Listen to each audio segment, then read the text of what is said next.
तत्काल प्रभाव से इनको निलंबित करने की कार्रवाई की जा रही है। इसके साथ ड्यूटी पर तैनात सभी कांस्टेबलों को भी निलंबित किया जाएगा। चारों पुलिस कांस्टेबल, अपर आयुक्त, मुख्य गृह सचिव घटना की जांच करके आगे की कार्रवाई प्रस्तावित करेंगे। जिस कांस्टेबल ने अच्छा काम किया है, पंकज यादव ने या और जो बताया गया है, इनको भी पुरस्कृत किया जाएगा। अनिल पिता लाल सिंह कोठारी, जिन्होंने अपनी रिक्शा में 4 लोगों को बचाया जिसमें 2 साल का बच्चा था, इसको भी पुरस्कृत किया जाएगा। और स्थानीय जो लोग और भी जिनको ध्यान में आएगा कि जिनने ऐसी घटना में अपने आप का बड़ा योगदान दिया, ऐसे सब लोगों को जानकारी दे करके भविष्य में होने वाली घटनाओं में ऐसे अच्छे लोग जो जान की बाजी लगा करके कुछ लोगों को बचाते हैं, मदद करते हैं, उनका भी ध्यान रखने का, उनके बारे में यथायोग्य प्रकार से पुरस्कृत करते हुए नगर निगम, जिला प्रशासन भविष्य में ऐसी घटनाओं को रोकने के लिए वो सारे प्रबंधन करने के लिए भी कहा कि कहीं ई नाका या हमारी डोम कैमरे या कभी कोई कारण से ऐसे वाहन बेकाबू होकर जाए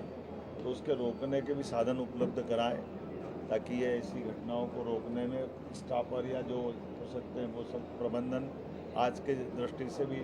प्रस्तावित करने के लिए मैंने एससीएस को कहा है कि वो सब देखे। ये जो हमारे हैवी ट्रैफिक से संबंधित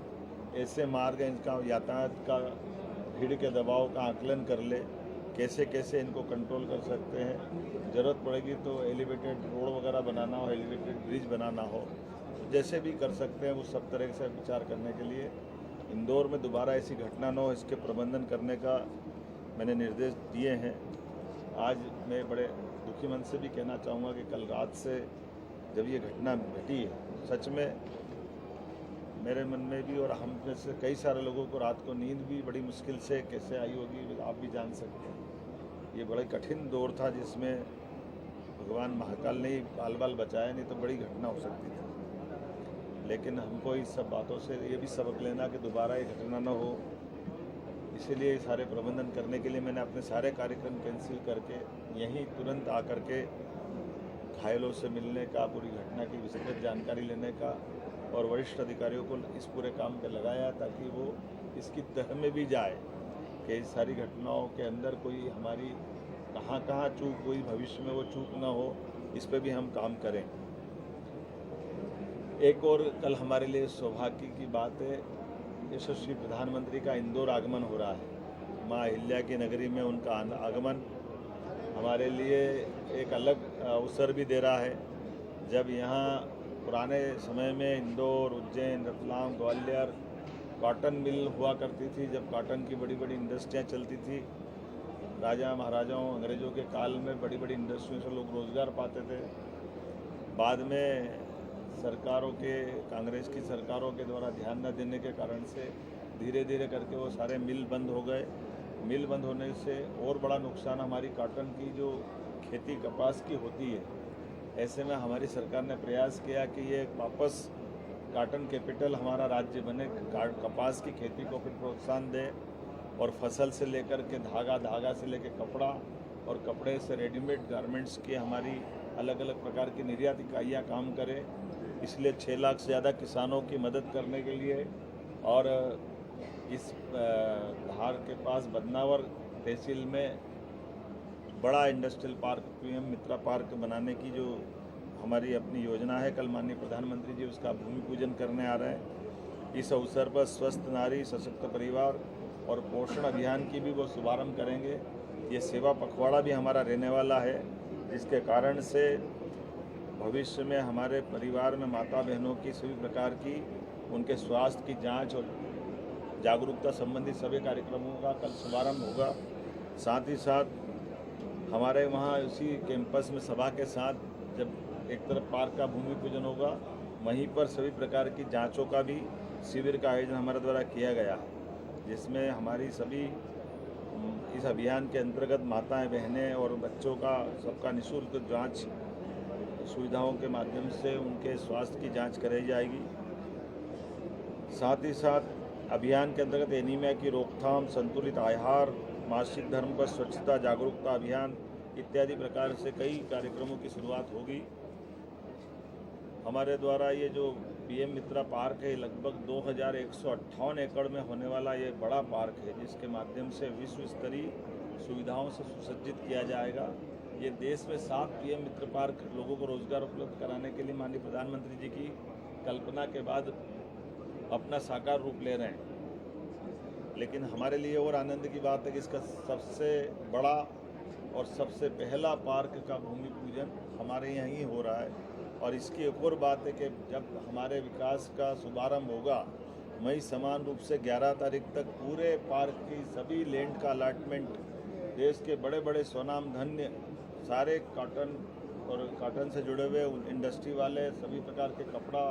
बनाने वाले हमारे उद्यमियों ने हमारे इस पूरे प्रोजेक्ट के लिए अपनी बढ़ चढ़ कर के भूमि अलॉटमेंट में हमारी आज की स्थिति में सारी ज़मीनों के प्रोजेक्ट के प्रस्ताव को सभी उद्योगपतियों ने न केवल लिया है, बल्कि उसकी राशि जमा कराने की दिशा में भी ठोस कदम बढ़ा करके वो आगे बढ़े। तो ये एकमात्र ऐसा पार्क बनेगा, इस इंडस्ट्रियल पार्क, जिसमें एक तरफ इंफ्रास्ट्रक्चर के काम भी होंगे,